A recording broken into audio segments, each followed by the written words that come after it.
So if we could start with your full name, please. Leonard Zerlin. And where and when were you born? I was born in Brooklyn, New York, December 10th, 1923. So how old does that make you currently? Currently, I'm 94. 94. Now, tell me a little bit about your childhood growing up during the Great Depression. We never really suffered severely. My father was in the dress industry, and they survived well. We were middle class. Let me cough this out. I don't think as kids we really were deprived. We ate reasonably well. Our neighborhood was a combination of Russians, immigrated from Russia, Poland, Czechoslovakia. So it was a combination of many cultures. And Yiddish was spoken. I understood a bit, but I was never deeply religious. And my youth was a lot of, it was the area we lived in was a fulcrum of humor and writing and humor, tremendous amount of humor, because all the people that I knew eventually became very successful in music, in industry, in medicine, in law. They all seem to be, and I read about it, and I know some of these people. I guess I'm at the bottom of the heap, because all these guys were very successful financially, in medicine, and in television, like the Sid Caesar. All the humor came from a little fulcrum of people in a neighborhood, maybe Flatbush. You've heard of Flatbush, haven't you? Now it was East Flatbush. So we used to tell stories. And sitting out in the evenings, Friday nights was most of the men went to synagogue. And I never really went to synagogue unless I was forced to. And we'd sit on the bench and we'd tell stories. And we'd sit down and one guy would start a story and the other guy would take over and continuously tell stories. Fiction, of course. And we thought, it became exciting. And then we'd continue from one week to another. And humor was constant, and the culture we came from was aggressive, in your face, but not aggressively angry. You know what you're getting when you speak to us. The hell with you, but right away, let's go to lunch and have an ice cream soda. Very blunt. Very blunt, very aggressive, but no, no real anger. When my parents would have family meetings, they'd fight and scream at each other, just like any other culture. They'd go out and they'd be a family, right? The same with us. So my childhood was very pleasant. I was quite sick when I was young. I was hospitalized with a very severe pleurisy, and that caused me some grief for a year and a half. I thought I was going to die. And they had to cut my back open. The pus had to pour out for a while. But I was only 8 to 8.5, so I lost about a year and a half of school. And then I eventually had to study, and I managed to recoup what I lost in school. It made me more aware of my fragility even then. But I got into sports, and I managed to recoup. Now, So, did you have any jobs as a young man growing up? no. Well, my interest was photography from a very young age. For my bar mitzvah, they gave me a chemistry set and a folding camera. And from that point on, I was stuck with photography all my life. I've taken pictures of every aspect. I've got a house full of, everywhere as you look around, I've got pictures of everything. And I take them and I'd run and do my developing and have a closet. And I'd make my own, I even mixed my own chemicals before they packaged it. I built my own enlarger with a pipe and a camera. So I was well ahead of things. And I did manage to win some prizes as a high school kid.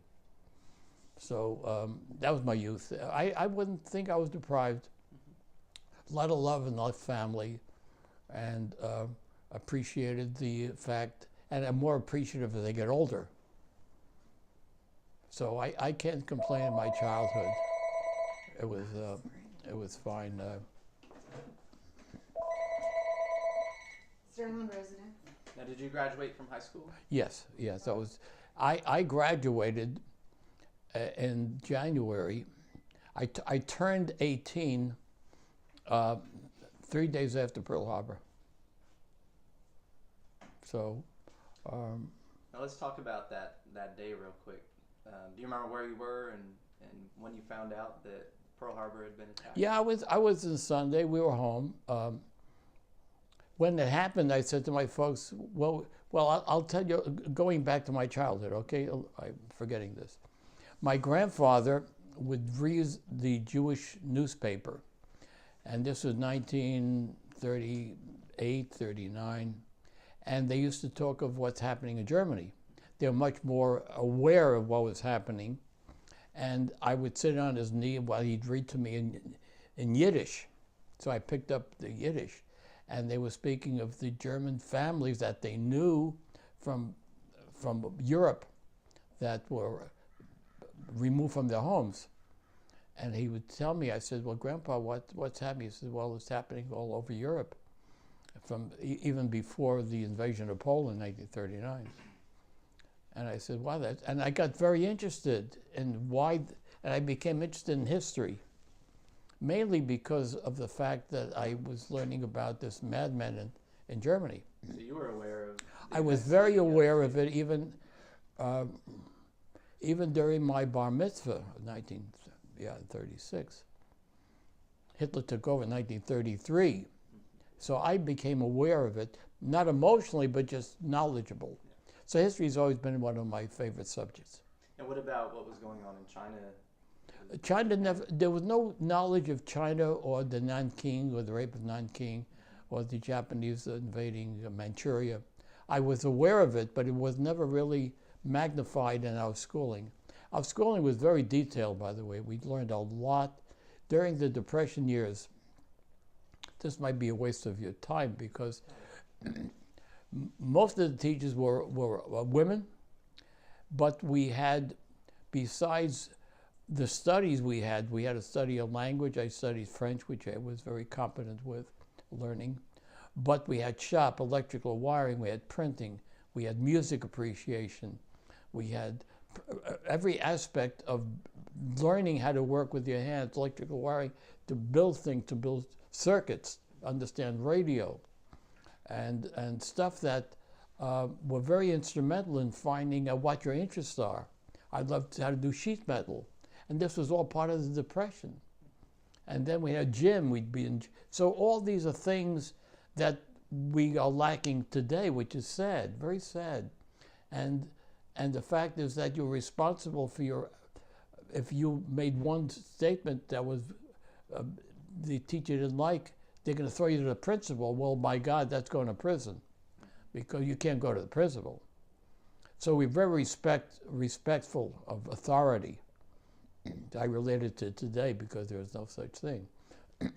So I think the educational process then was very dynamic, and the people that. Okay, talking about December 7th, when you caught word that Pearl Harbor had been attacked, what was going through your mind? I got to go in. Right away, that was right away. Yeah. Not everybody felt that way. They felt that eventually it'll be over. You got to go through. You got to go to college. You got to get your degree. I was more interested in the historic part of it versus me personally. And can you elaborate on that a bit more? Well, I used to listen to the radio. Edward R. Murrow. Mm-hmm. Edward R. Murrow had a brilliant voice. See it now as later on in the years. He would talk about the destruction of London, the Germans bombing in the 1940s, and the death and destruction of Germany bombing innocent people. And that infuriated me. And when I asked my parents, and this was in 1940, right? The bombing didn't start, the Blitzkrieg didn't start until the early part of 1940. It bothered me that we're doing nothing. And we lived in an isolationist nation. And even though Roosevelt tried to assist the British, they tried to pass a conscription act, meaning if you were up to 18, you have to sign, so they registered, not that you're inducted. And it only passed in Congress by one vote for conscription in 1940. And they didn't like, the Americans didn't want to get involved in a war that they had 20 years early was World War I, right? And we lost 1 million, we had 1 million men in service. But it was really wasteful war for America. And Wells got us into the war. So I was very much aware of this, the historic part of war. And I felt that England was just about destroyed practically. And when Pearl Harbor occurred, then of course, but at the time, I was disturbed by Lindbergh, who knew Hitler, who admired him. He knew Mussolini, and he felt that we should not be helping, even considering England, because Germany's going to take over. He saw their air force, he saw their tanks. He said nobody can equal the power of Germany. And then they started to say that it's a Jewish war because the Jews create these wars, and therefore, and when they did that, it affected me emotionally. I said, where do they find a relationship between me making a war in Europe? You know, it bothered me personally. And when I spoke to my parents and grandparents, they would say, don't make waves, because anti-Semitism was not rampant, but dynamic. And Father Coughlin was a major critic of the Jewish race. And Lindbergh was talking, and then Henry Ford had a newspaper, anti-Jews, they created this disturb. So those things really affected me. So I think that was why I was more interested in getting in there, because I felt there was something I could do physically. And was your family in support of you joining the... No family's ever interested in, not at the beginning, of course. And I was much more involved. Even when we had our little discussion with my friends, they felt they can get out of it, and I felt we should get into it. And did anybody try to talk you out of it? Everybody, everyone, yeah. So when did you enlist? When did you go sign up? In the end of June 1942. Yeah, we're only fighting about 6 months then. Yeah, I told my parents I'm going to do it, and they said, no, you can't go. We're going to get you a defense job. You just graduated high school. And so what I did is I took a special course in aircraft engineering in New York, a course of three months of aviation mechanics and engineering. So that would give me a foothold into getting into the Air Force. I was going to try to become a cadet. I had no college because I just got out of high school. And the requirement then was 1 year of college. And I just wanted to get into service. Now, did you want to get into the Air Corps? Yeah, only the Air Corps, yeah. Okay, so yeah, you had your mind made up. Well, even as a kid, I'd go to the airports and watch them doing stunt flying. I was never really emotionally involved in it, but I just loved the idea of flight. I've got pictures of Wiley Post flying around the world. And when they went to the Floyd Bennett Airport, I came with my camera. I was only like 13. So I was interested in the Air Force, yeah. Now let me ask you, which units were you associated and attached to within the Air Force? Well, the 9th Air Force, then we converted to the 9th Air Force later in Europe, yeah. It merged together. It's all the same, really. Just the numbers, the generals seem to coordinate. So it's basically the same tactical purpose. And did you receive any medals or commendations for? Oh yeah, many. Yeah. Can you tell me which ones? what do I saw from the worst of stuff? Well, if you look at my uniform, each one represents something. I guess the most significant one is one of the few awards given, only a few thousand, is a Silver Star. And then there was a Bronze Star, Air Medal, all the other ribbons. There's no meaning. Just something heroic that happened, and I was there to take care of the problem. So we'll get to that a bit later on.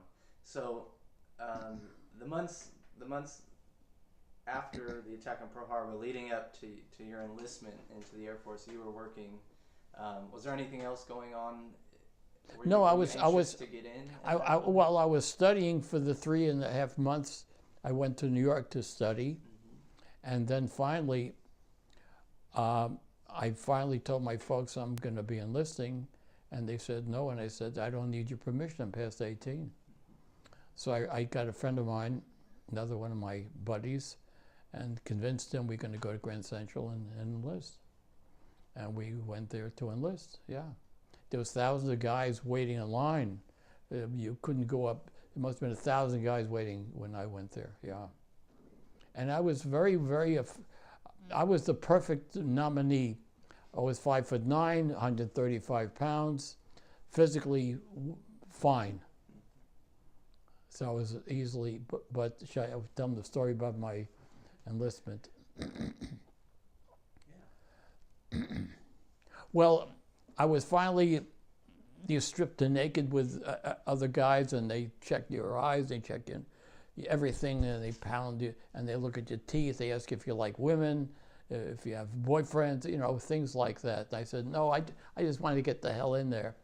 And so he's checking my joints and my feet and my eyes, which is 20/20, my teeth. At 18, you'd have any physical problems.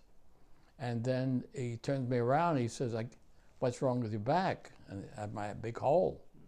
Because I was operated on when I was 8.5, and they cut out a rib and a half because I had to have pus. I mentioned that earlier.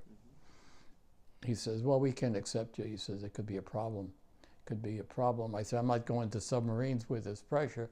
I'm going higher up. He says, well, it could be some problem. It could be a lawsuit. But you hurt yourself. We can't allow you. Get home, kid. Get a good defense job. Your parents will be very happy to see you back. Goodbye.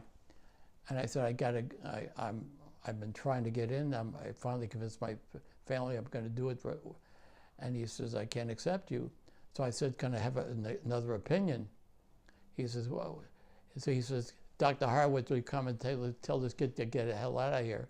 And Dr. Horowitz comes in, he says to me, what's wrong? And he says, I can't get this kid off my back. We got to do these exams. So he says, what's wrong? I said, this is a minor situation. It's not going to hurt me.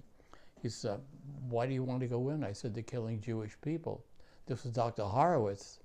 He says, let this kid go. So I forgot to mention this to the interview with Rashi. That story didn't occur to me until maybe 5-6 months ago. Isn't that interesting? And I think it's a very significant part of my life, right? I think so. Didn't even it never occurred to me. Yeah. Like a lot of stories, just don't occur to me. Well, if you just accepted the first doctor's response and went home, my life would have been absolutely, totally different. I think it's interesting to look back at those sort of milestones or checkpoints. The problem is I never think about those things because my life is so fulfilled with I have so many interests. Yeah. I have so many diverse interests that I don't require it, you see. Yeah. If you have nothing else, then to dwell on my experience and my heroics, and I don't require that, you see. So if I didn't have diversion of interests, I guess I probably would have. But to me, it's an ancillary part of my life. Sure. So, and that's what's funny when we spoke of it, when Rashi came to interview me with all the questions, I never thought of the most important one was my back, you see. That's a good one. So it's a good, I guess it is a good story, yeah, I guess so, yeah. So how did you feel after Dr. Horowitz approved you to? So I run back home and I tell my parents, and they're crying and they say, what did you do? And my neighbor, He works for the government, and he was in. I don't know what he was doing there with weights and measures. And when he heard that, he says, "I'm going to get a gift for you." The next day, he comes, and he brings me. I ought to bring him the flag. It's here. He got me a flag that's 6, 7 feet long. I have to show it to you. And he says, "I am so proud to be having you, the first one in the whole neighborhood." And he hung it up the window and hung out there for 3.5 years. And I show it at most of my presentations, 48 stars. It's almost it's a beautiful flag. Yeah, I have to show it to you. Yeah. Good Still story. Intact. Huh? Still intact. Yeah, it's still intact. Yeah. I'll show it to you later. All right. Now, after you ran home, did you get a few weeks before you were shipped off? I had 7 days to get my things in order. Mm-hmm. Yeah. I don't remember what I did in those 6 days. Every one of my friends says, "You're crazy. What are you doing? You're going to get killed." I said, "I don't care. I'm going," and that's about it. I don't recall what I did. It wasn't a party. You know, we were pretty solidly based. We weren't drinkers or running around. So. Do you remember the day you left for boot camp? Yes, I wrote. In fact, it's a story. It was in a paper. I wrote it later on when I retired. I wrote a story called "A Moment in Time." The first day of my experience in the Air Force. Yeah. Can you talk a little bit about you leaving the family, and did you have any exchange with your father or mother, last words before you took off? Yeah, I wrote that whole story. I have a 1 page of that one. Yeah, my mother got up at 5 o'clock in the morning, and my father got preparing all this stuff that he wanted to pack into a suitcase. I said, "Dad, I don't need this." And my mother was crying a lot, and she gave me a big breakfast. My father picked up, he gave me a big suitcase. I said, "Dad, I don't need this. I don't require this." I said, "They give me this when I get it." And my friend and I, we went to Grand Central. We waited in line, and we went to New Jersey to Fort Dix. And all the guys were passing around liquor bottles and getting drunk. They're going to this wonderful experience. And I don't drink, so they all got so drunk. And they put you into a boot camp. And 6 weeks of training, it was very, very aggressive.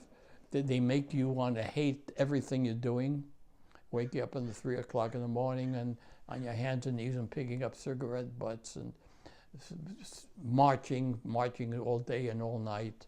But you had to be conformed. Then the food situation. Well, they're giving you food I've never had before, Spam and pork chops. And I found I loved it. I adapted to their food. I love pork chops. Not that I was really kosher, but I love the bacon. I used to eat bacon home anyway, but I adapted very well. I think at 18, you adapt quickly, and you have other guys that you conspire against this lousy army. We hate it, and then we'd march and we'd sing the songs that were funny. Roll me over in the clover, roll me over, and do it again. There's a number 2, so it was funny marching songs, ribald, but funny. You weren't going through the experience alone. So no, you're sharing it with 500 others.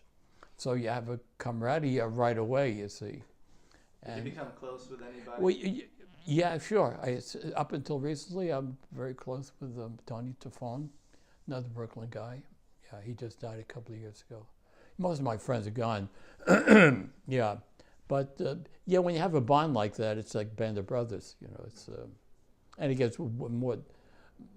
It becomes more closely allied if you're sharing death experiences, right? It's not just marching, it's just eventually, if you fly together, you're more than family. Your life depends on your friends, right? Buddies. So were you assigned, let me ask you, what planes did you... I started with the B-25s, a twin engine in South Carolina. And then they switched me to B-26, which is Marauder. It's called the Flying Prostitute. Okay. You heard the name? I have, yes. What do you know about it? Well, I know that originally they had to make some modifications later on. Why? Do you know why? I don't recall. I know the wingspan they had to lengthen. Yeah, a bit. very good. Um, Very good. I don't remember specifically. Well, the B-26 was the fastest aircraft. It was like it had the same speed as a fighter aircraft. You know, 3 different types of aircraft. I won't go into that. Fighter, intermediate, and 4-engine. Ours was intermediate. It's called interdiction. I won't go into that yet. But because it had a short wingspan, it was very maneuverable, right? And then we it was called One a Day in Tampa Bay. Did you hear that one? No. One a Day in Tampa Bay, because when they came in so fast, they crashed. We were losing 5% of the pilots. They couldn't control it. It was too fast. It was coming at 140 miles an hour. And the slowest speed, you wanted to be 120, 110. They weren't used to landing. They weren't used to landing. Very difficult plane. So one day, and why was it called a flying prostitute? It had such a short wingspan, there was no visible means of support. So, or the Widowmaker. That was later on, because we're losing so many. But it was a great aircraft. And I try to explain what it is to be in an airplane. It's like a tunnel, a freezing tunnel, 78 feet long, that has no heating, that you can't talk. You and I couldn't talk to each other without a throat mic. You know, with a throat mic. I have one here, and it's really it's like a flying coffin that has no heat at all, and is noisy, and it's filled up with ammunition, and wires and cables, and my job, eventually, I was an aerial engineer gunner, to maintain the flight of the aircrafts. That's all. And what was your position on? I was a turret gunner. I'll show you a picture of the airplane. I was on the top and it's rotating, so I could. We went to gunnery training. It was most of the training was wasteful. Very wasteful. Everything in the service is wasteful. No purpose, no logic, no reason. No reason whatsoever. Even missions we went to were totally wasteful. Why do you think that? Oh, that wasteful, occurred? totally wasteful. Well, the target was obscured. Formation flying, we almost crashed. 4% were crashing into each other. The engines were conking out. You take off 2 at a time and one would crash and you'd lose 12 men right away. The training was horrible, horrible. The aircraft weren't stable, engines were not doing well. And at the beginning, I'm talking about the beginning when I got into it, you see. I lost about 8 or 10 buddies in my tent every week. They'd have a blowout and they'd crash, another plane would crash in. Was this during your initial? The initial parts in the 6 early weeks? '43. Yeah. Okay. Eventually, we mastered that, but after severe loss, I was part of the group that lost. Well, during the war, 20% was hard. 1 out of 5 were dying, so it was a difficult period. How was it? You know, living through that and seeing your buddies, you know, die, and how did that affect you? It's a good question.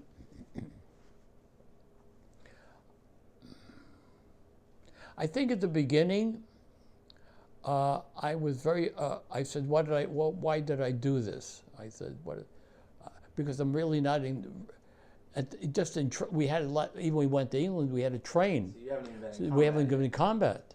We're losing a tremendous amount in training, just getting off the ground. And then when you go through a cloud bank and you got 36 aircraft, 36, right?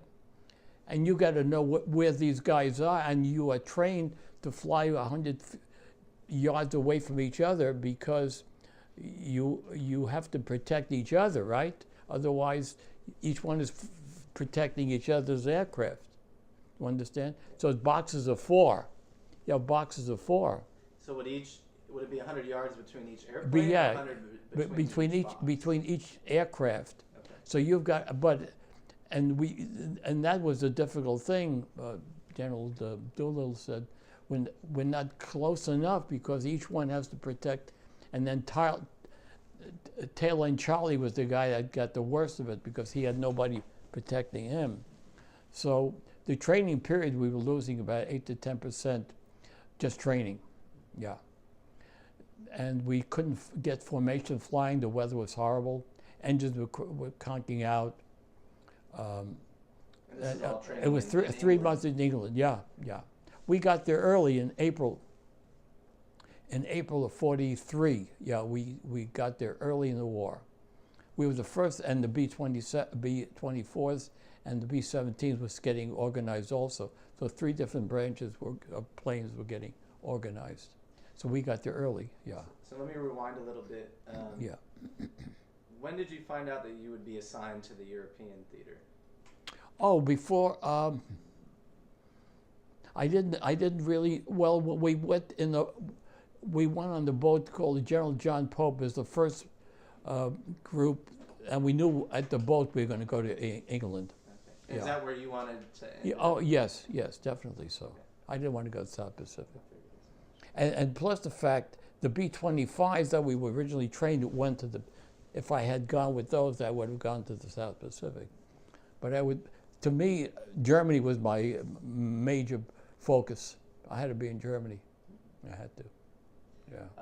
Now, while you were going through the training in England, and there were accidents, and you were losing your buddies, did you ever rethink maybe you had made not the wrong choice? But I think probably. I wrote this in my first book. I questioned it, but yet nobody ever. Let me explain something.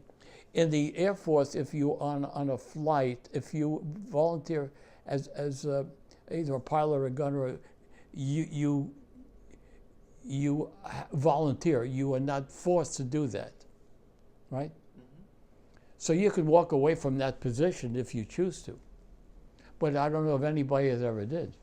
Now, assuming that you were to walk away from that position, I couldn't ever do it. What would become of you? Would they assign you to? You'd be assigned to some. Yeah, you would be assigned somewhere else. I don't know. I wouldn't know because I don't know of anybody in all my experience of a person that ever walked away. That's all. One guy had developed psychoneurotic problems. He was next to my tent. I hear him crying at night all night long. And I had to write letters to his family telling him he's doing okay. He couldn't write. And eventually we complained to the flight officer, and we had to pull him away because he was because he saw a friend of his just blow up in front of him, so he couldn't handle it. But other than that, I don't think I couldn't do it. No, I don't think so. I don't think anybody would. Did you fear death? No. Never even. I knew I was going to die. I mean, I knew. I didn't care. Assumed you weren't. I just didn't. I had a footlocker. I have pictures I have in that all my stuff was in there in case my family had to get my clothing. And because we did this a lot when guys never came back, we'd go through their clothing, and you're going to take his shirt, you're going to take his pants, what's your size? And then we'd go through the pockets and the stuff we'd send back to make sure there's no letters that caused grief to the family, right? So we were very conscious. And at the beginning, we lived in pyramidal tents. It's a 6-man tent. We'd put it up ourselves. And we lived with cots. So it was cold, yeah. So, should I go into that story about the Gorings? I don't know if I should waste time with Goring's Air Force. You know what Goring? No. General Goring, who was in charge of the German Air Force, the big fat guy next to Hitler. Okay. Have you seen pictures of him? I've seen pictures, not familiar with him. Well, I don't know if that would be interesting for you. It was an interesting story. When we first got to England, we had to they told us to dig foxholes. I said, why does an Air Force need foxholes? Oh, why do they, you know what a foxhole is, right? A little grave there, right? So I said, why? What? This is crazy. Why does the Air Force need foxholes? Who told you to dig foxholes? When you go for orientation, you're in a new country. They have a booklet here how to speak English to the English. You know, how to speak about a torch, about lifts and perambulators. These are words that the British use.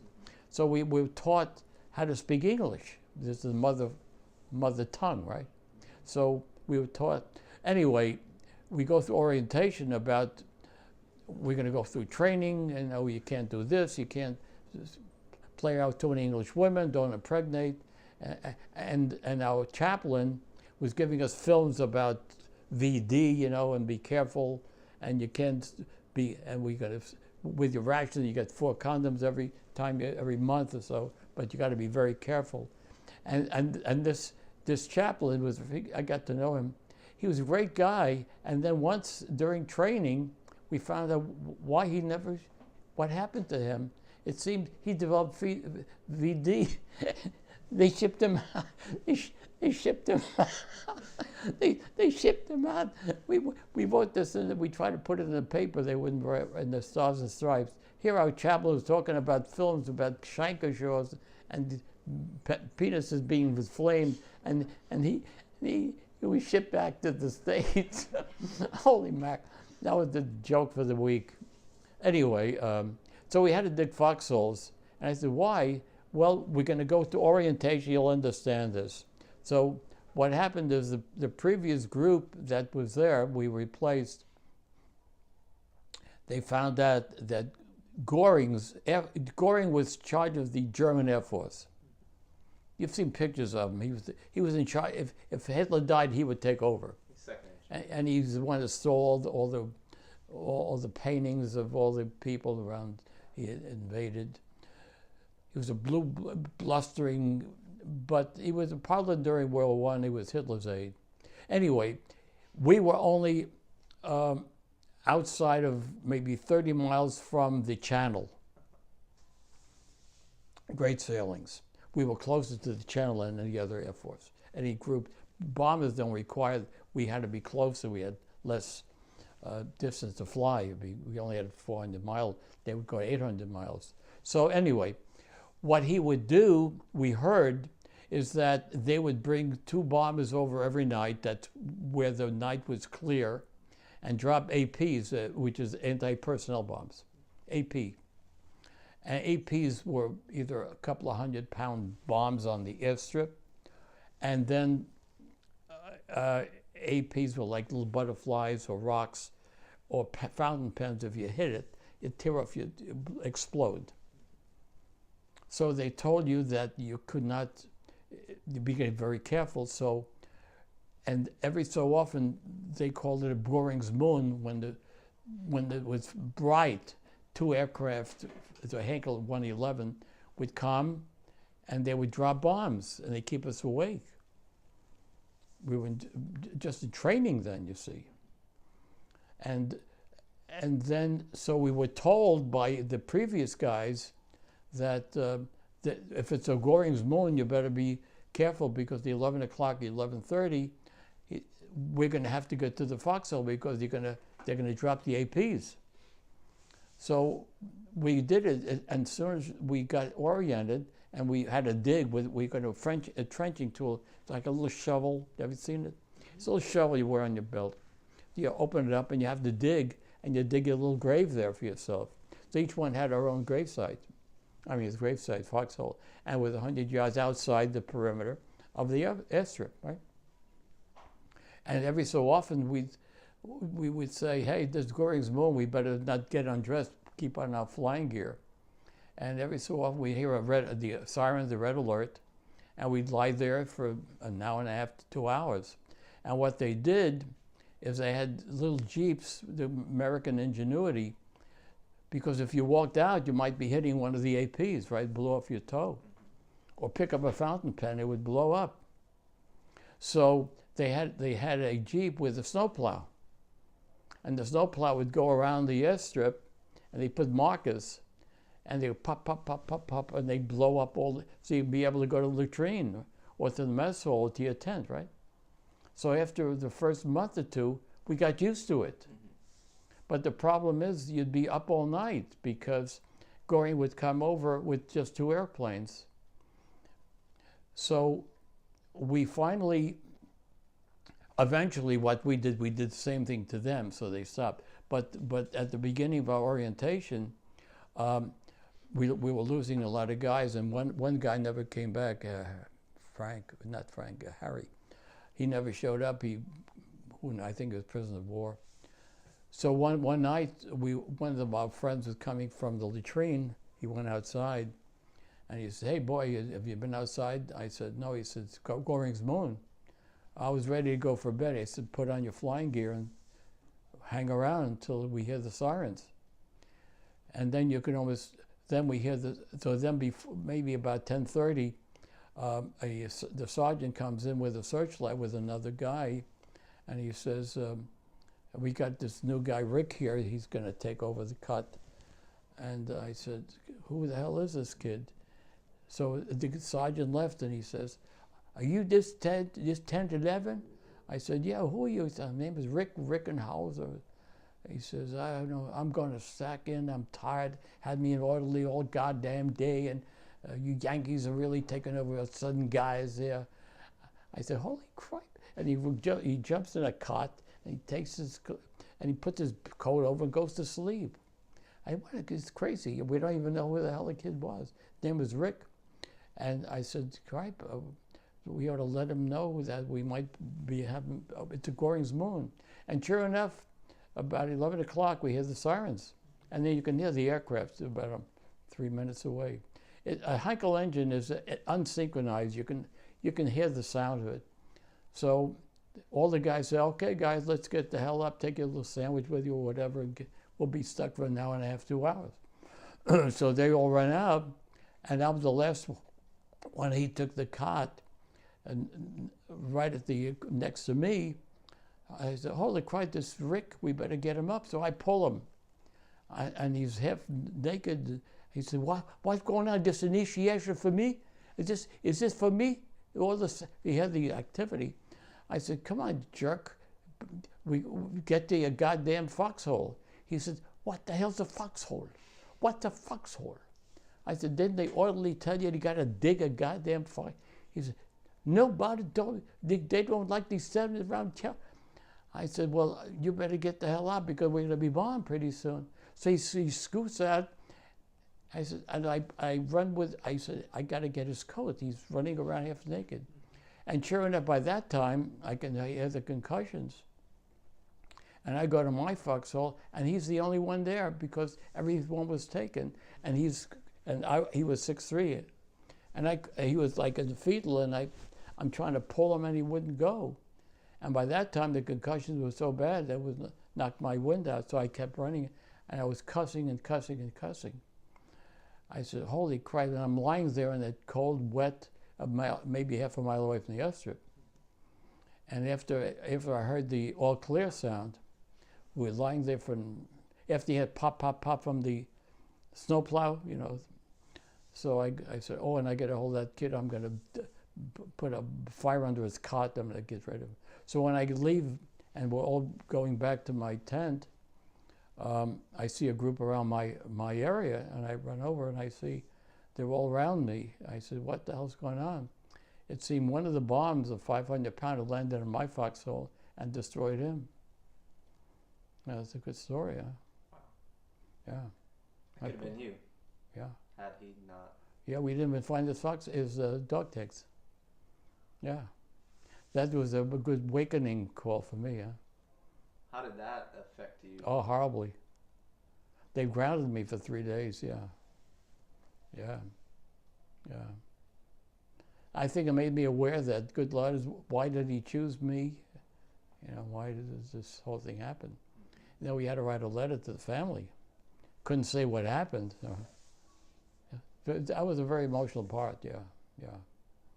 So right after that, I think we went to a lot of, we had our first mission right after that, yeah. Was 3 days enough for you to? Not really, but I think they needed me. So. So did you just have to try to block it out of your Yeah, the sooner you get you go back, take your test, the quicker you get rid of it. Yeah, you can't sit and dwell on it because it gets worse. So you had to take a psych test after? No, there's no such thing. There's no such thing. Or did they just? There's no such thing. Did you have to speak with anybody? No. They just put you back There's there? too many things going on. You're just one out of about thousands. Let me explain something about the period. As time went on, you're living a life that's totally alien to normal logic. Totally alien. Because you're in an environment of words and situations that don't relate to normal conversation, right? Your life is dependent on your buddies, the guys that went on, you're fixing the airplane, it's a different world situation. It's like a big cloud. And the thing that I found very disturbing is the letters that I got from home were talking about people living a normal life. They went to the movie, they couldn't get heels for their shoes. They were rationed for rubber, they couldn't get tires. I said, holy crap, what? My father wrote me, he's trying to get a raise. I said, holy mackerel, what are they? They're living in, how can they live like that when we have a different world? When I'm losing friends and we're trying to do something and their life it has no meaning to them. That all seems so it felt, what's wrong with them? Why are they living this way? They went to a movie, they didn't like the movie. I said, holy mackerel, it didn't make sense to me. See? So what I'm saying is that big cloud around you in which nothing is supposed to happen but this world that we live in. And you mentioned earlier as a young man, as an 18-year-old, you're very adaptable. How long would you say, or how easy was it for you to adapt from your normal upbringing? It's a good question. It's like saying, when did you get from adolescence to adulthood? I don't think there's a point in time. I don't think there's a point in time where you maybe looking back on it, you try to find a point in time where you matured. Well, I think after the bomb incident, I became aware that somebody's watching over me for that moment, and here's a guy that's dead. And why did that happen, right? Why did that happen? And then it occurred to me on the second, should I go into a mission or two? Does that make any interest? Yeah, absolutely. Well, after training, we found out that the Germans were building some special weapons that were in Holland, in the mountains of Holland, called Haarlem. It was some Dutch name, but Harleem. And they found out that it was in the mountain range where they didn't want reconnaissance to find out but the British were very bright. And they found they were building something in the mountainside. So the only fighter aircraft with too small bomb load. The big bombers could not get down enough. So they used the B-26 because it's more maneuverable. It can carry a decent bomb load. So they gave us the coordinates to find this place. It was a 5.5-hour mission. And Captain Tillerson, he was a great guy. He says, that's going to be a tough mission because it's turbulence and there's a lot of, and we don't even know, we don't have pictures of the area because we never really had reconnaissance in Holland. We had all over France and Germany, right? But never Holland. So we were briefed, the weather was horrible, and we spent 4.5 hours in trying to find the place that we're supposed to bomb, and we couldn't locate it. So we turned around. So after flying 8 hours, 4 hours there and 4 hours back, we're exhausted, and he went back to the commanding general, said, General, this is not a good target. We don't think anybody can find it. And then the general says, General McNair, never forget him, he said, you got to go back in 3 days. And he says, we can't because we've already shown that we're looking for something and they might be waiting for us for, he says, you're commanded to go back. Holy Christ, we figured this is suicide because we've already been there once and the Germans are well aware that, well, what happened, in the meantime, you know, we wear a flak jacket. You know what a flak jacket is? To protect against. Yeah, it's very heavy. It's 24 pounds. It's lead weight. It covers your groins to your chest. And I was having a problem in my shoulder. And then I asked a few weeks earlier, and the officer said, well, you got a little blister back there. And the day after the aborted mission, you know, to Holland, I was complaining. So I went back to him. He says, holy crap, you said it's a big bulge there. I said, holy Christ. He says, I'm going to cut it open. I said, well, in 2 more days I have a big mission. He says, no, I'm going to cut, I don't know what's in there. We got to slice it open. So without anesthesia, he just cuts it open and the puppet, and he put some stitches there. I said, holy mackerel. He says, I'm going to ground you for 3 days. I said, why? He said, well, you can't wear your flak jacket. He says, it would be a disaster there. I said, holy mackerel. So sure enough, they grounded me. And these guys took off 3 days later. And so the worst part is we sitting on the ground watching my whole group take off, and I'm sitting there with my binoculars, and they all take off. And so I went to the control tower, and went there, you know, with all the control tower they have the binoculars. We're waiting for the group to come back. And after 6 hours, we had no radio contact, and we couldn't figure out what happened. Well, they never came back, and they thought that there was an engine problem in all the aircraft. There were 13 went aborted, so there were 12 aircraft that went on this mission, and nobody came back. All 12. All 12. So the General Eager said, defective aircraft, we're grounding all the aircraft. All B-26. All 20. Well, you can't lose 12 aircraft. A few days later, we had some information from the German prison of war camp that our commanding officer, he was a prisoner of war. He mentioned what happened. Half of the planes were shot down.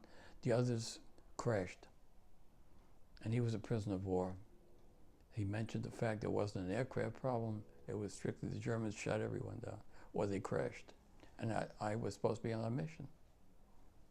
That goes back to what you guys had said before, where you didn't think it was, where you shouldn't have returned back to where you originally went. That was your first mission? My first mission, yeah. You said that. I was supposed to be on the second right. Mission where I didn't go. But yeah. That second mission was to the same target. Yeah. It was just because there's blister in my shoulder, so I was supposed to have been on that mission. So that was the second time. That's number two. That's number two, right? Cheated death. Yeah, too many times. I said, well, I'm afraid to do any of the third one is my demise, right? How did you feel after you learned that everybody was... You know, I think I was just numbed after that. I just numbed. I don't even know. We were grounded for a while, you know. So all the guys got drunk because there was nothing for them to do. Until General Doolittle came and he started flying the aircraft before we knew that the guy was Tillerson was in prison of war camp. We didn't know that until weeks later, right? So we didn't fly, right? We're afraid. You can't lose 12 planes, right? You can't lose 12 aircraft. So we lost all and that was a difficult situation, of course. Every one of us felt, it wasn't the airplane, it was just the stupid general that said this is an important target. They were building, at the time they were building the V-1s. You know, the V-1s, they almost won the war. And they were trying to get in there. But the only way you got it is through the infantry. You couldn't do it through bombing. How many men are on a B-26? 6. And there were 12. So 72 men essentially. Oh, you're talking about these? Well, the 12 airplanes. Yeah, Right. yeah. Nobody. Yeah, half of them crashed and died, and the other were taken prisoner of war. And do you know the fate of your plane? The men on your plane? They crashed. They crashed. Yeah. So they all perished. We only found out after the war. Right. We would try to figure out where everybody was, in the history of the 8th Air Force or 9th Air Force. Then everybody had to be determined where you were, right? They had to write family members, had to tell what happened, right? You couldn't explain why they died. Right. I mean, that doesn't occur until during the war. You can't give the enemy information, whatever. So that was a very emotional part too, right? And were those men were the men that you went through training and everything with? Yeah. So that was I lost them all. group of guys. Yeah, I got pictures of my album. Yeah, it's hard to look at them. That's only a beginning, but this is the beginning of the war. This is 1940. This is April 21st, 1943. You've only flown one combat mission. So Yeah, at that one point. In fact, this story is in the history books of the Air Force. This aborted mission. I Yeah. believe it. Oh yeah. If you research it, it's in there. Yeah. The history of the Air Force. Yeah. So if you want an interesting story, that's an interesting story. See, my whole story is not just a story; it's historic. It's crazy. Yeah. So that's my experience. So what did you do? How long were you guys grounded for? A few months? 2 months, 2.5 months. Yeah. And what was going on? They were drinking around. They were screwing around. They went to town. Was morale pretty low? Well, then they restricted the guys on base, and they restricted all the drinking. Mm-hmm. So 2 guys decided to make their own liquor. They were drinking my Aqua Velva, one guy. They were making potato liquor or something or other. A lot of them were drunkards, They were good guys, but I'm not a drinker, so I couldn't do that. I just wrote letters. I just stayed all day and write letters. So it's, and then I decided to write a newspaper. We had a Round the Clock by Sergeant Zerlin. It's a poop from the group. I wrote an article about what's happening in our personal group, and so I was always busy doing something, So. Now, were those men, were your crew buddies, were they also your bunkmates as well? Well, sometimes you don't always stay with the same plane because they have to replace the guys that never really, in training, they had problems. They had to switch. Guys that were negative, we had to get them out of that tent. Mm-hmm. Because you can't have negativism. It makes you feel you don't want to perform, you see. At the beginning of the war, 43 was a very difficult period, A very difficult period. A lot of planes lost. Oh, yes, 20%. Up until maybe beginning of 44, when the B-24s, B-17s were more active. Yeah. So at that point during the war, how many missions did you need before you... 25. 25. Yeah. Some were milk runs. You know what a milk run is? It's a simple, easy one, yeah. One of the difficult ones was not only that, but one mission over France. He invaded France in a matter of Germany invaded France in 5 weeks. He just walked over France. France just gave up right after Dunkirk. Right after Dunkirk, France gave up. It was horrible. So most of our missions were in France. What I tell school kids is when I explain to them, the beauty of the Air Force is you're treated well, you're dressed well, you're higher level intellectually, supposedly.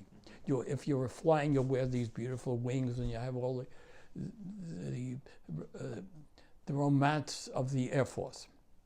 The problem was, and you eat well, better than any other service, other than Navy. So you're eating better, right? The problem is the minute you take off in 15 minutes, you're over the channel, you can be dead. I mean, here they take off, and it only takes 15 minutes to get grouped up, or a half hour, and you fly over the channel, and then you get flak. Flak, you know what flak is? You know, the exploding bomb. You know what flak is? Yep. Okay. Well, that caused 90% of the losses from the Air Force, right? So you can take off, and the minute you're hitting the coast of Normandy or Calais or whatever, you lose a plane or two, right? And you're not in the air more than a half hour. So you come back, and you go and you do it again. It's a cycle of life, a clean, well-organized life, and then you're dead, right? Or you're shot down. So you're not living a normal life, right? You adjust to, in the infantry, it's difficult, it's dirty, it's filthy, but you're in line for maybe a few weeks, and then you go back and you recoup. In the Air Force, you've got to hit your 25 missions. And then after 25, because we lost so many, they increased it to 30. And by the time the war was almost over, they got it to 35. That's why I managed to get 30. The last one, that was towards the end, but I was lucky. Yeah, very lucky. No, you know the picture of Memphis Belle? I don't think Oh, you did we ever discuss Memphis Belle? What did they call you? Huh? Getting the 30-something missions, lucky something. Yeah, well, no, Wasn't there a name well, for the, it? Lucky my diploma. I'll show you a picture. The Lucky Bastard Club. Yeah, I got a diploma because I hit by 20. They gave me a big diploma. Leonard Zerlin, blah blah blah. I'll have to say. I'll show it to my album. I got a diploma. I got the degree in the Lucky Bastard Club because I had 25. Did I show you the picture of No, it? but I showed you the picture. Oh, it's a big diploma. yes. Yeah. So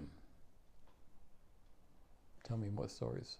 Yeah. So were there any other significant missions that Well, stick out? yeah, that's what started me thinking about this. We were bombing a lot over France.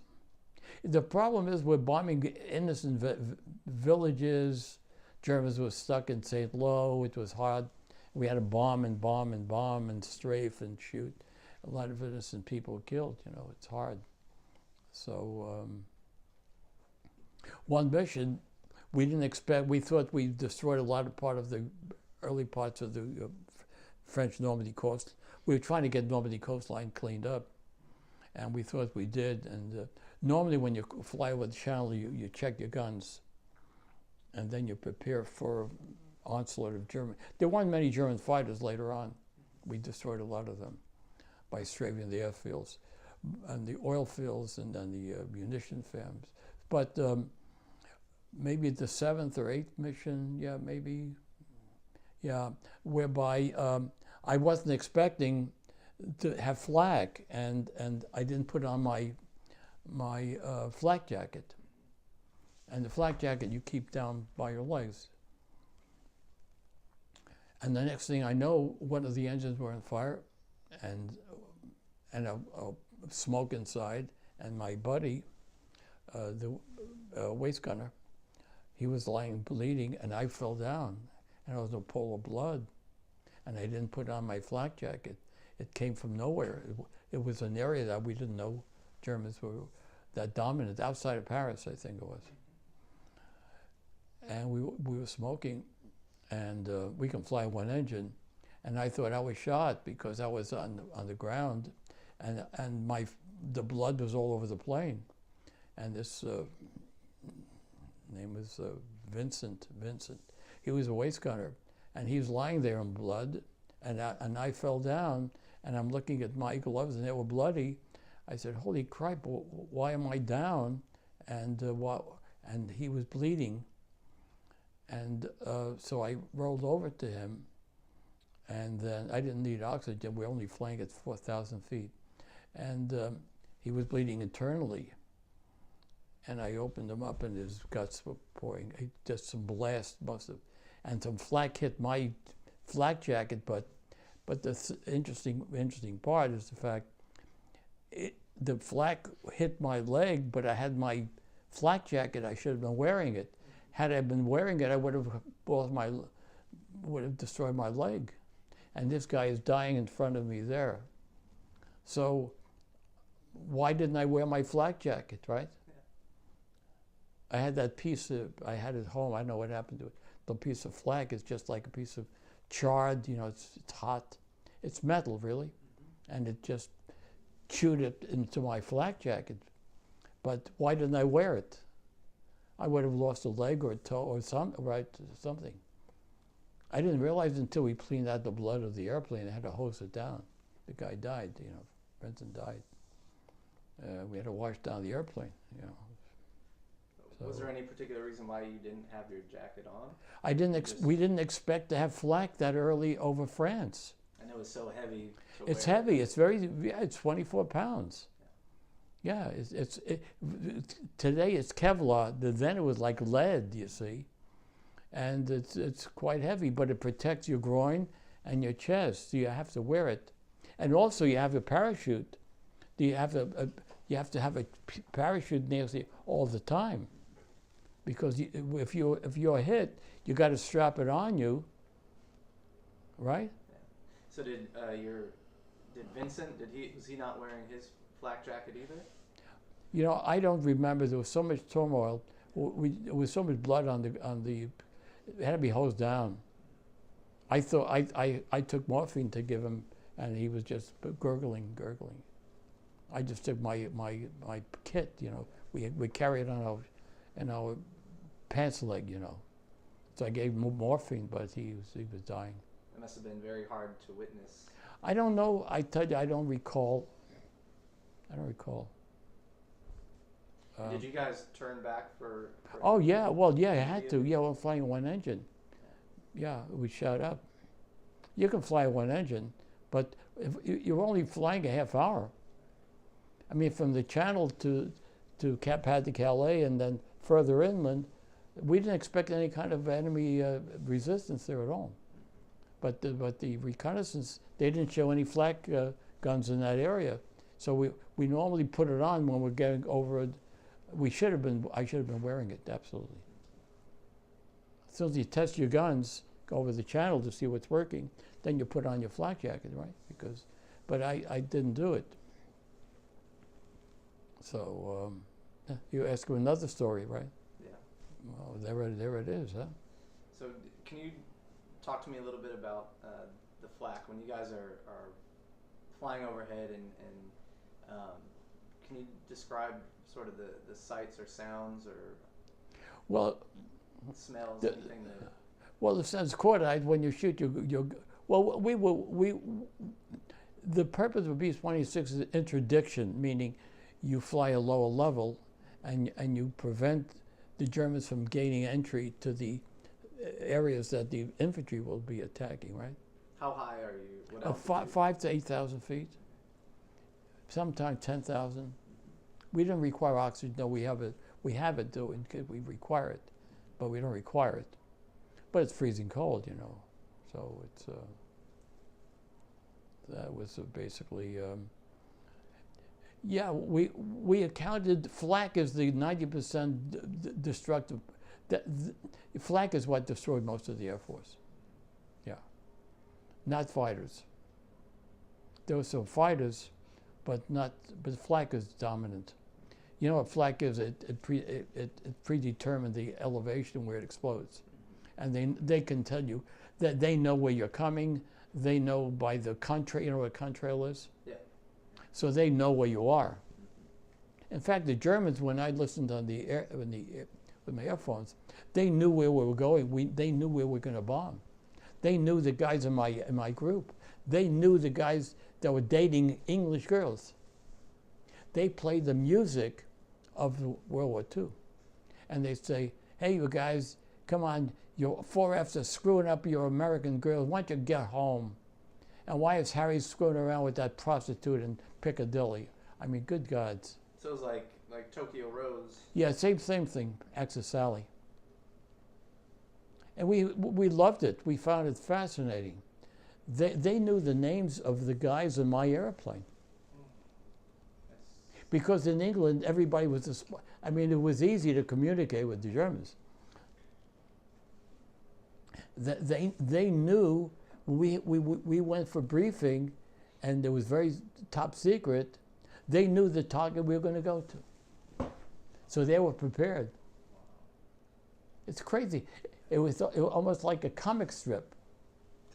Hey, you guys, why are you letting you? Why don't you turn around? And they played the Glenn Miller song, "I'll be seeing you in all the over." How do you like that, guy? Why don't you get back home? Stop screwing around. You're wasting your time. Germany's going. We'll do well. We're doing very well. We've taken over France. We do Belgium, and well, why are you wasting your time? But you took that and turned it. It was a big into joke. Oh, just like Access Sally. Yeah. It was a big joke. They had no understanding of the humor, American humor. So it was.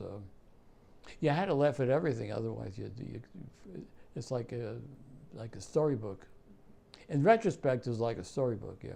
So were most of the missions that you flew sort of? You mentioned it was a half an hour to get to. Most of the missions from 3 to 7 hours. Not 7. Well, you never go back in the route you come. You have to detour.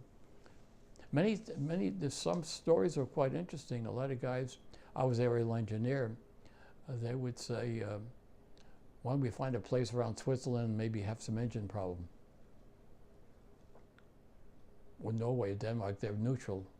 And we got letters from guys that did that crash landed in neutral territory.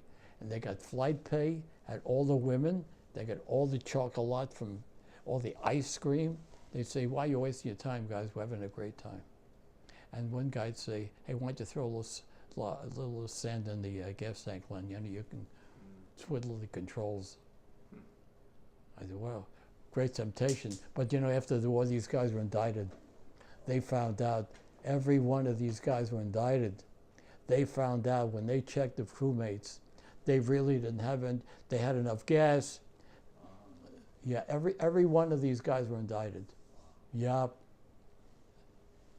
It's what goes around comes around. That would be an interesting story. The guys that really decided to have engine problems. Yeah. That'd be an interesting story. A lot of stories, a lot of intricacies. Well, I'm only thinking of it now. I prefer not to think of it because it's not part of our nature. You know, Americans are not going to do that. So, how many more questions you got? A few more. Can you tell me about when you earned your Silver Star? What happened during that incident? Oh, how do you know what? Did you know about the Silver? Did you mention Silver Star? You mentioned it to me earlier. Oh. I asked what awards you had received. Yeah, that was a crazy one. I passed the 25th mission then. So you had already. Yeah, I passed the 25th. Had they raised the? They raised it to going up to 30. Before you reached the 25. So well, we were losing so many men. They couldn't get enough replacements. So did you have an opportunity to go home and refuse? No, because I was experienced because I already was going. When you pass 5, you're okay. Yeah. If you go past 5, you're a veteran. Mm-hmm. If you go past 25, you feel you've gone through the worst part of the war. Because don't forget, the first 10, 15, we were losing them all every week. But you weren't flying every day because the weather was so horrible. I mean, 70% of the time you couldn't even take off. It was awful. And what is worse, the worst part, I'll tell you the worst part. You awaken at 4 o'clock in the morning, right? You have to then go to the bathroom, right? You got to clean yourself out. You got to eat a decent meal, and you suit up, and then you go to debriefing. You go to debriefing, which tells you where you're going, right? There's a big map, and they show you where you're going, how far you're going to go. You go, oh my God, you're going to go to Berlin, you're going to go to Wilhelmshaven, and then you come back, and you go to your Jeep, and the armors put all the ammunition They have to put certain ammunition based on the target. If it's an aircraft, or you want to have you want to destroy it, you want napalm, or you want there's 4 different types of ammunition, and they load up and they put the bombs that are required for that mission. We don't have anything to do with it, right? All we know is we take off, right? But the armors and the mechanics make sure everything's ready. Well, the worst part is that you are then suited up and you go in your aircraft and you have to be waiting for the mission to start, right? And you're waiting and you're waiting, and then all of a sudden it's aborted. So for 4 or 5 hours, you're all tuned up and ready to go, and the engines are starting, and they find weather reconnaissance says over this target, 9/10 overcast, 9/10, 9/10, or 8/10, because you can't go anywhere with a cloud cover. Holy Christ, it's not even considered, and you're only considered a mission is when you go over enemy territory. Even when you take off, you're not considered a mission because you're not exposed to enemy aircraft or flak, right? So all that morning is wasted, and for no purpose. And that's the worst part. Worst part. Because then you're all ready to go, and it's like waiting for an exam. I studied all day for it. I can't. I want to get it over. I just want to get it over with. So the adrenaline's going. It's horrible. The worst part. The worst part. Yeah. The worst part. You want to take a break? I'm fine. I'm fine. It won't be too much longer. Okay. War's not over yet. So war's not over yet. Tell me about the Silver Star. Oh. You're in that.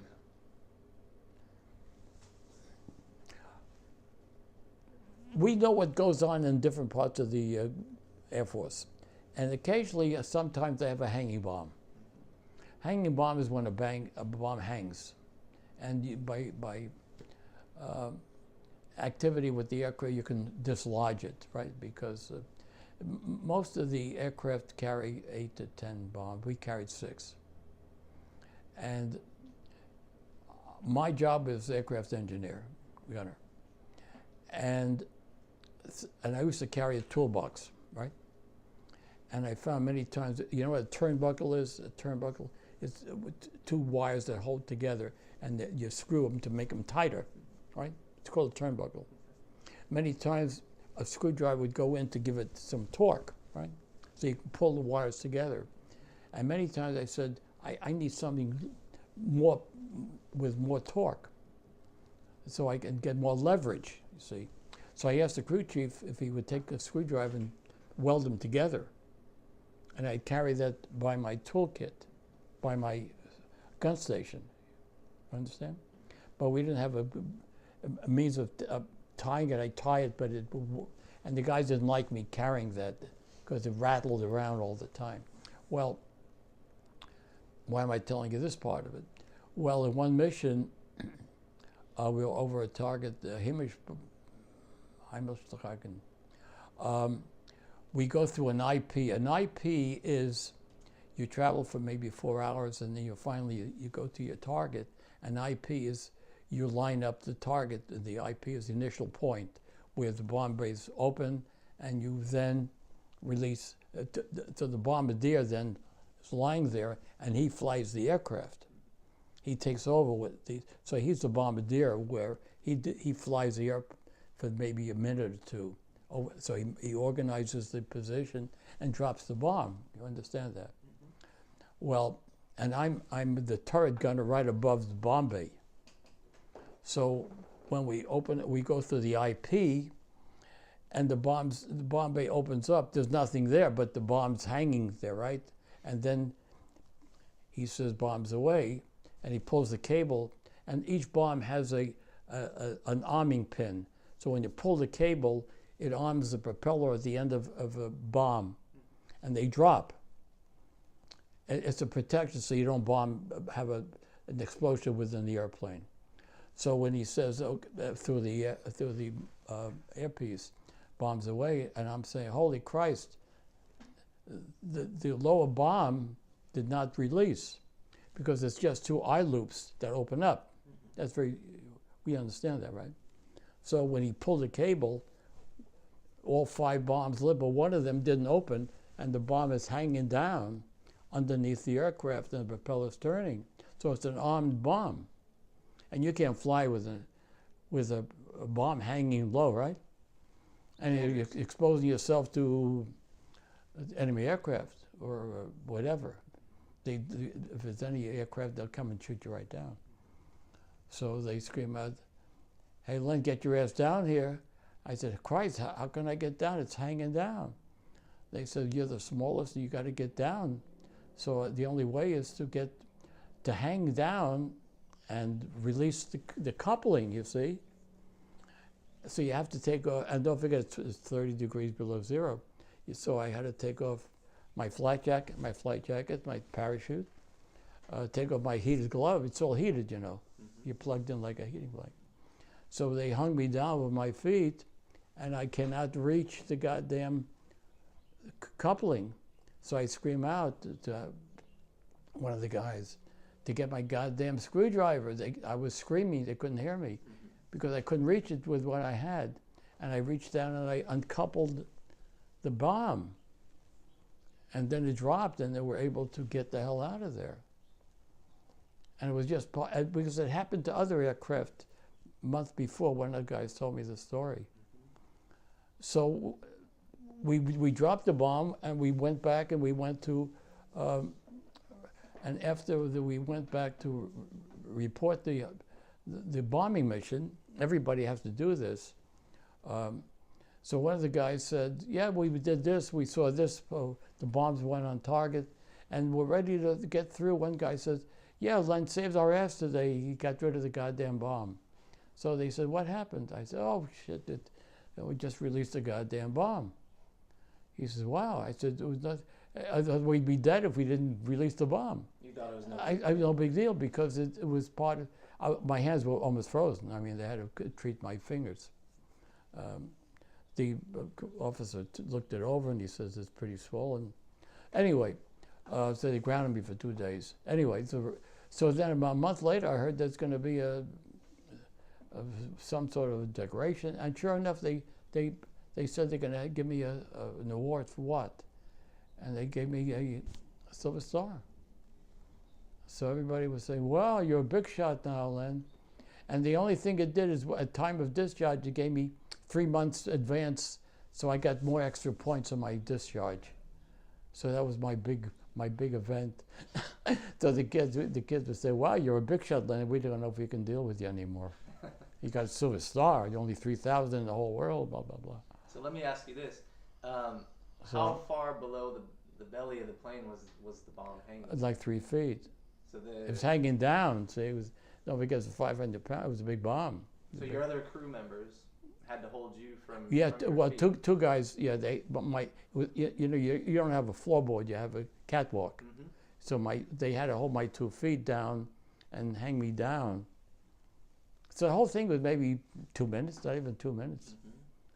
Just get the hell down there, Len, and just save our asses. They could barely hear me. Luckily, I had the screwdriver. If I didn't have the screwdriver that was welded, I wouldn't have been able to unhook it. Mm-hmm. Now they said, "Wow, we blessed the screw." They want to put it in the frame. They had the screwdriver. They made a frame with the screwdriver. Should be standard on every bomber. Well, I should have had a picture of the screwdriver. They put a frame around it.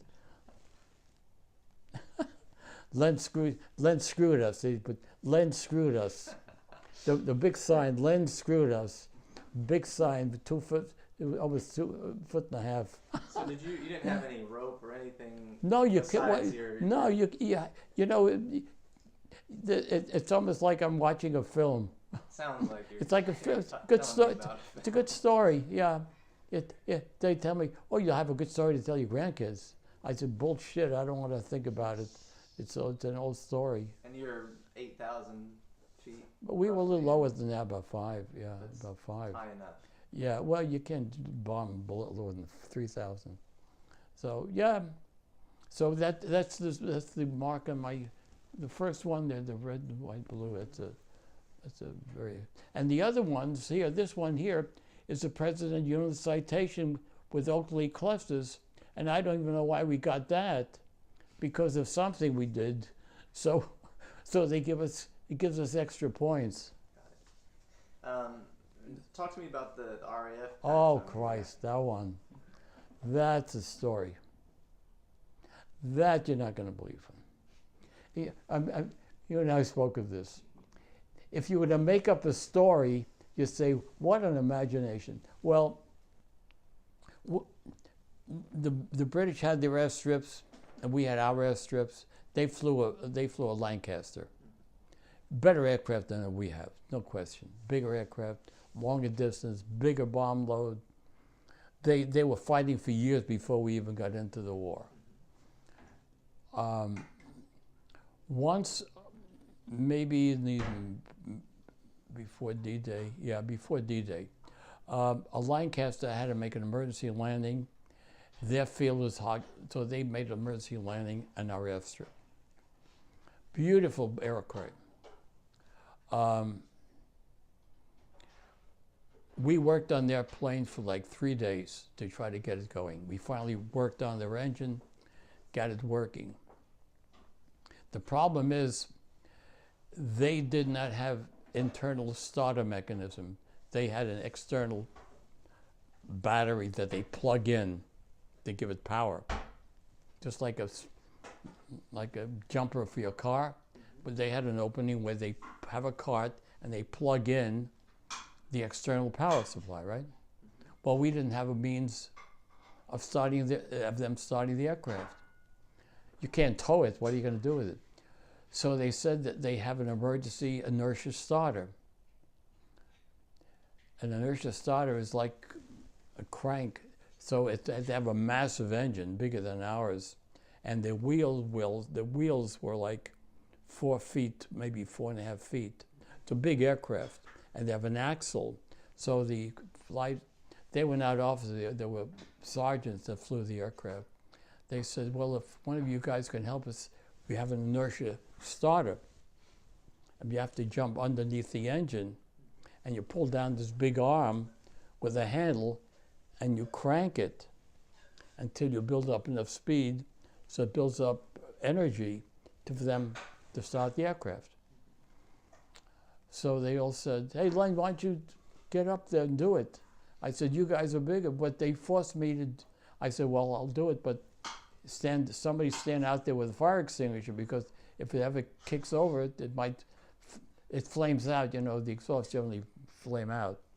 So they showed me how to go underneath and pull down this arm. I had to jump on the axle, then on the tire, and pull down this arm. And then I told this guy, tell him when I'm finally ready to get the inertia going, they can kick the throttles, right? So I finally, and the prop is maybe massive prop, and it's 5.5 feet away from us.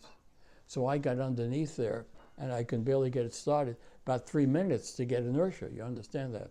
And to the flywheel to get activated. And then as I'm winding it up, it goes, so finally, he started the engine before I even let go, and the prop is kicking, and I couldn't let go because it'd blow me off the tire. So my friend with the fire extinguisher goes like this. So the pilot didn't realize I was still there. So he cut down the throttle, and I said, holy Christ, he could have blown me away, right, if I let go. Anyway, so after that, we say, tally-ho, and they took off. Okay.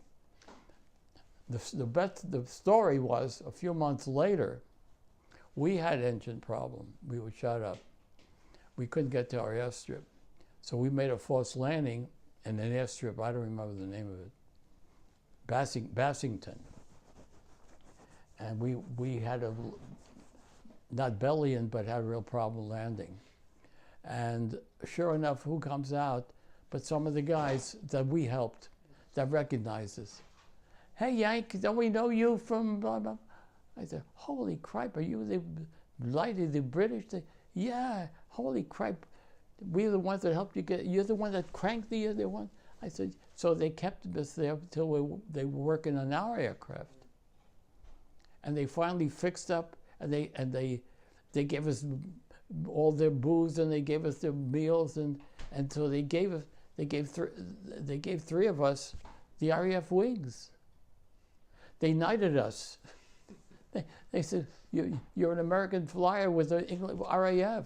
I said, could I really put it on my uniform? He said, yeah, better not do it until you discharge, because it wouldn't be well if you did it in your outfit.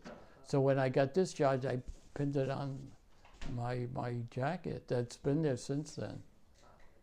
That's a funny story. So you're probably one of three guys who Yeah, got those? yeah. It's a crazy story. Yeah. Yeah. That's a funny story, though. It's not dramatic. No, but that's Not dramatic. very interesting. Oh, you got stories, huh? Yeah. No charge. No charge for the story. Let me ask you, did you have any involvement in the D-Day invasion? Yeah, we had 2 missions. Can you talk about those? Yeah, we awakened at 2:30 in the morning, Tuesday. Yeah, we knew something was happening because we couldn't leave the base for a month. Mm-hmm. We couldn't make a telephone call. We couldn't write letters. Couldn't leave the base. We knew something, and then when I went and I looked at I went to the control tower, which is high up, and I take a look at as far as the eye could see, was jeeps, trucks, tanks. I'm telling you, if you want to see from here to Ventura, that's as far as I could see. I would say that's far, about 10 miles. Mm-hmm. I was in the control tower, and I can see jeeps with exhaust over they put exhaust on the top of, so they went in the water. They had tanks, they had trucks, we knew something was up. And then, of course, we awakened at 2:30, and they said, better get some heavy clothing on. I think this is the day. So I said, so why are you walking around with paintbrushes? So he said, well, you're going to have to go to your airplane and paint some stripes, invasion stripes. I'll show you, invasion stripes, the black and white stripes on the aircraft.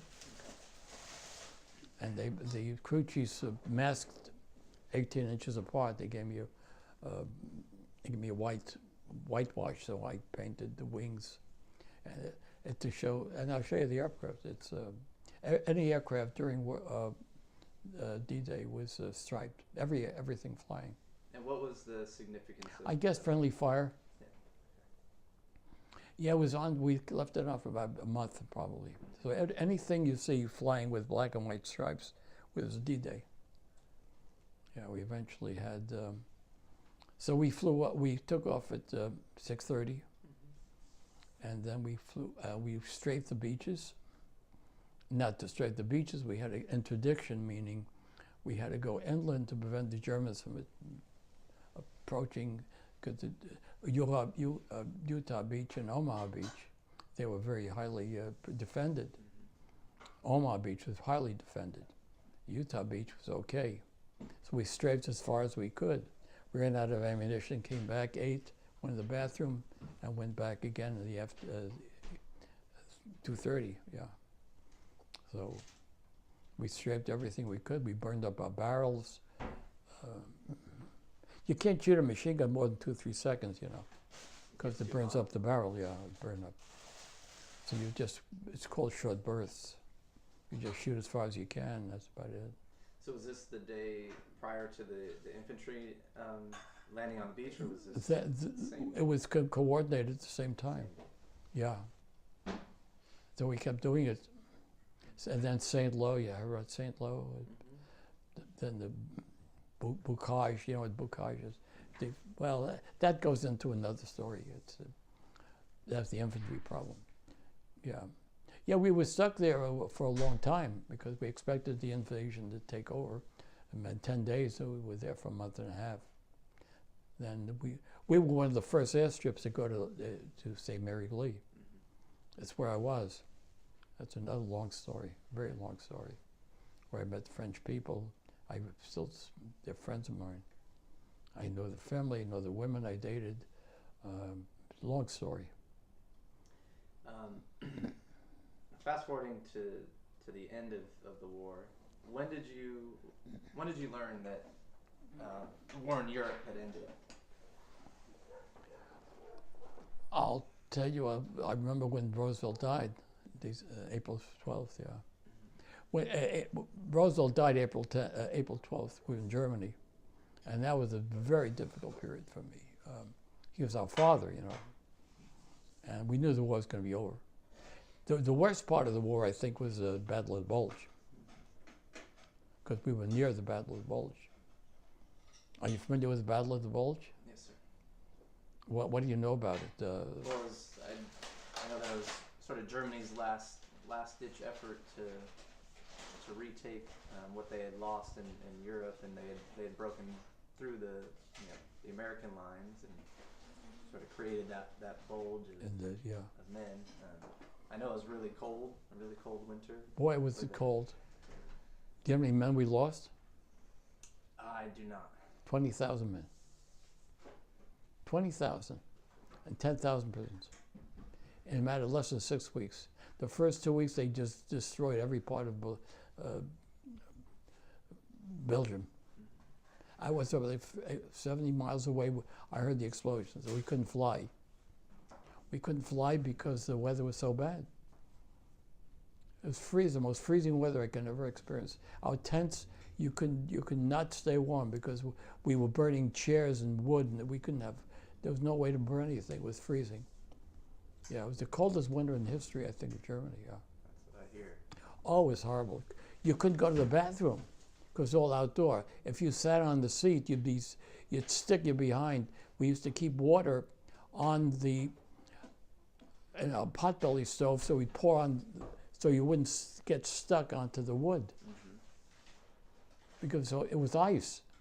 So where do you go to the bathroom? Where do you go to the bathroom when it's freezing? Huh? You don't have indoor plumbing. You don't have indoor plumbing. I was in Metz, France. It was freezing. Of course, it was terrible. So what did you do? Where do you go? You do whatever you do. I mean, I don't recall exactly, but my canteen was always there, and I would go to the bathroom and pour water onto the wood and then sit down because it was so frozen, of course. I mean, you're living in the fields. You weren't in barracks. It was a very difficult period. And then when I found out that the whole thing only lasted a couple, 6 weeks. But the first 2-3 weeks, they just mowed down American troops. We lost more men there than the entire war together. Yeah, horrible. We thought before Christmas, about the beginning of December, I rode home. I think I'd be home by Christmas. Yeah. And December 16th, that's when it started. Yeah. So it was screwed up by us. Terrible screw up. Terrible screw up. Was it a waste of American lives. Two of my cousins were prisoners of war. Well, they were taken right after the Bulge. Yeah. But they didn't have it so bad. The war was over by that time. A lot of my buddies were prisoners of war for 12 to 18 months. Yeah. They jumped out of early part of the war. It was easier to jump than crash. And with me, I had to wear my dog tags were as Hebrew, and Jewish guys were killed by the farmers. By the civilians? Yeah, I wore a Saint Christmas medal from a French lady. That's a long story. Yeah, I saw that story. Mom Olga, yeah, she gave me a St. Christmas medal for one of my dog tags, which is, you know what that means, right? St. Christmas medal. So I wore that going over Germany. So. In case you were captured. Oh yeah, two of my buddies were pitchforked by the Germans. Yeah, a Jew. Yeah, that was tough. It was very difficult. Did you experience any anti-Semitism within your own outfit at all? No. Yeah, my commanding officer, one of them, was a tough guy. You're the Jew boy. You're the Jew boy. You're the Jew boy. One story was interesting when I came out from going to South Carolina. I lost I was a little late, so I was sick, I think. So I went on a train. I came out of the train, and then I went outside. This is in North Carolina, Greenville, and I walk out of the train and I go to the town, and I'm looking for the bus that's supposed to take me to the air base, and I see these guys sitting there chewing tobacco and smoking a pipe, and just like you see in the movies. And I say, "Excuse me, but is there a truck here supposed to pick up a guy from the air base?" I said, "I'm trying to find it." He says, "You Jew boy from New York? You Jew boy from New York?" I said, "Holy crap, does my accent that bad?" I said, "I'm looking, trying to find a truck that's supposed to pick me up." I said, "It's a hell of a way to greet me. Yeah. A soldier coming here to save your ass, and you call me a Jew boy from New York? Wow, that's a tough one." I never experienced that. It wasn't a soldier, but it was in the southern part of South Carolina. But other than that, I never had any problems, so I don't think so. Now, when did you make it back stateside? We went to Camp Lucky Strike in Belgium, and we thought we were going to go to the South Pacific. That's about the time that the atomic bomb was dropped.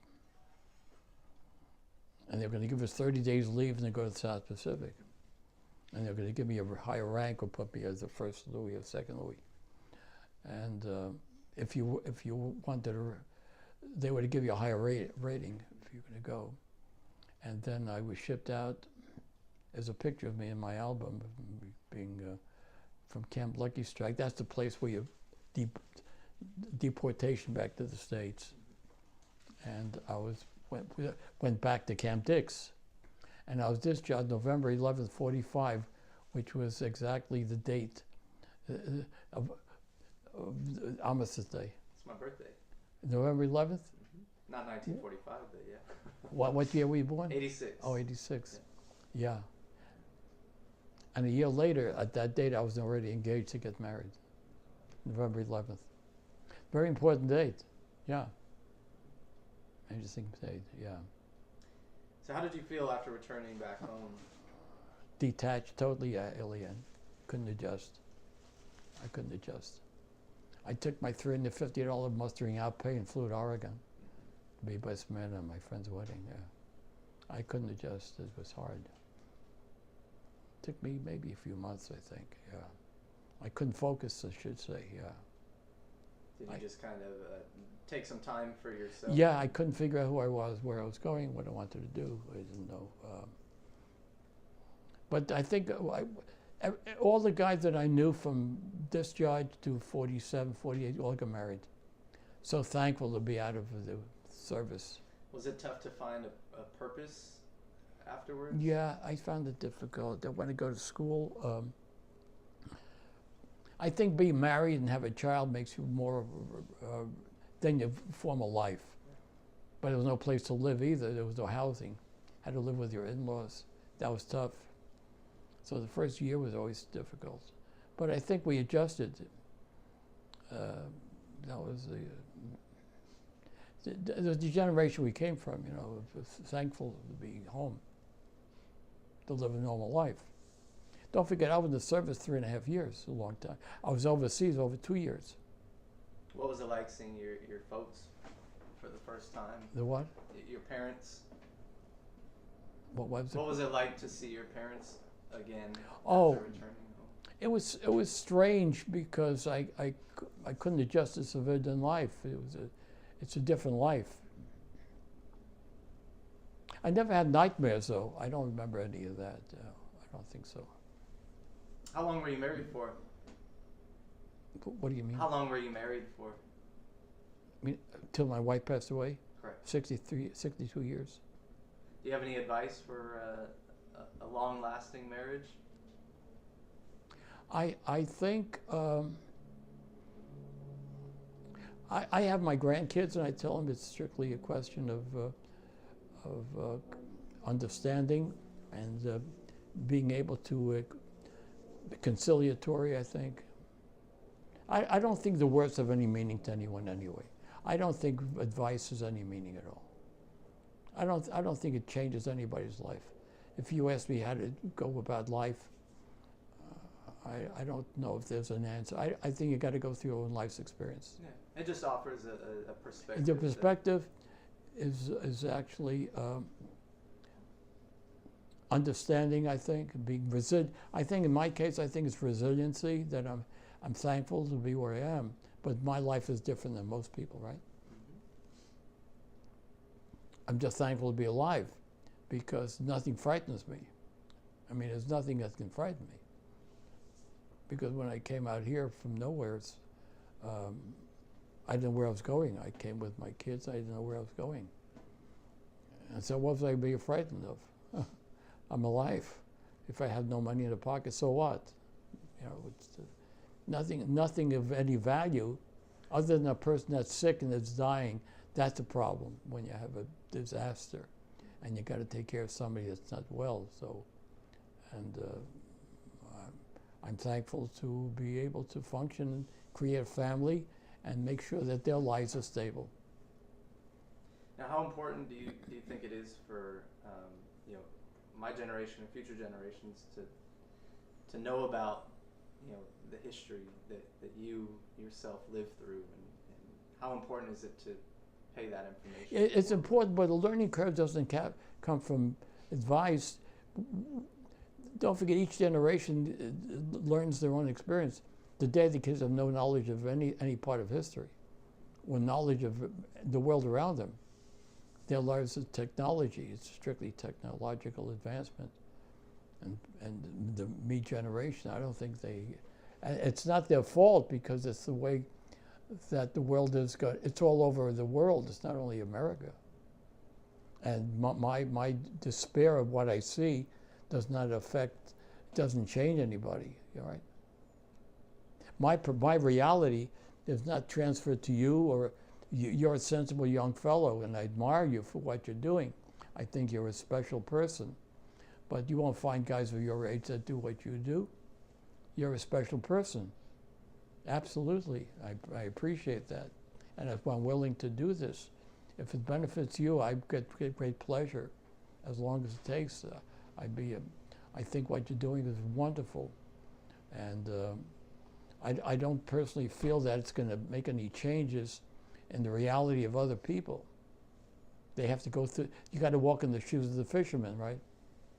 And what I think you're doing is remarkable. I think you're a great guy. Well, I think you're a great guy too, and I greatly appreciate you sharing your experiences. No, with me I think it's this time. you're the one that has to leave and do the things you do.